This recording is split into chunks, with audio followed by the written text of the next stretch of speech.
អូននេះជើងភ្នំនៅទឹកដីអែបនេះនៅអែបនៅទឹកដីភ្នំព្រឹកខេត្តបាត់ដំបងនៅមកហួសឡែម12 គីឡូនេះកាលឋានចិនកាលឋានសំណង់របស់ចិនអាគារអនឡាញចិននៅកន្លែងខ្ញុំថតនេះមានចំការ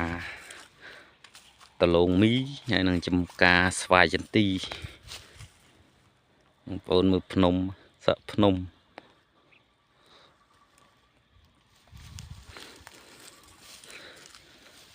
កន្លែងលាយបេតុងចិនកន្លែងកាលឋានចិនពីអនឡាញចិនហើយព្រៃខាងមុខនោះព្រៃចំការស្វាយចន្ទីហើយកន្លែងខ្ញុំឈួរនេះនៅនេះចំការដលងមីតែគេដកអស់ហើយបងប្អូននេះសល់តែដើមតិចគេអត់ទាន់ដាំវិញហើយខាងនោះគេដាំវិញហើយខាងនេះគេអត់ទាន់ដាំ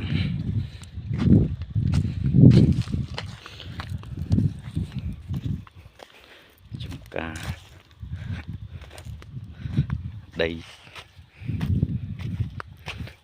ព្រៃចិននៅគ្រប់កន្លែងបងប្អូនមើលនៅក្នុងព្រៃ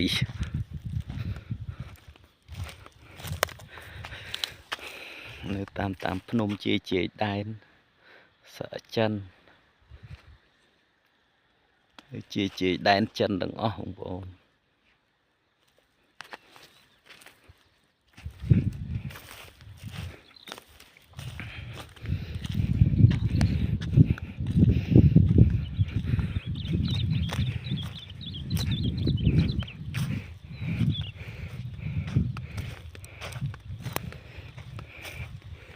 ចិនមកស្រុកខ្មែរតកែខ្មែរធ្វើកម្មករចិន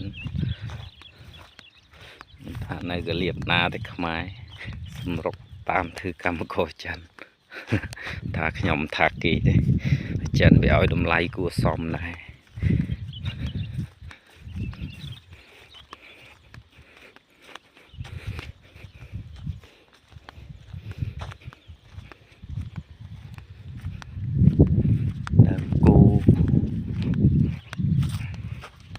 កន្លែងខ្ញុំនេះ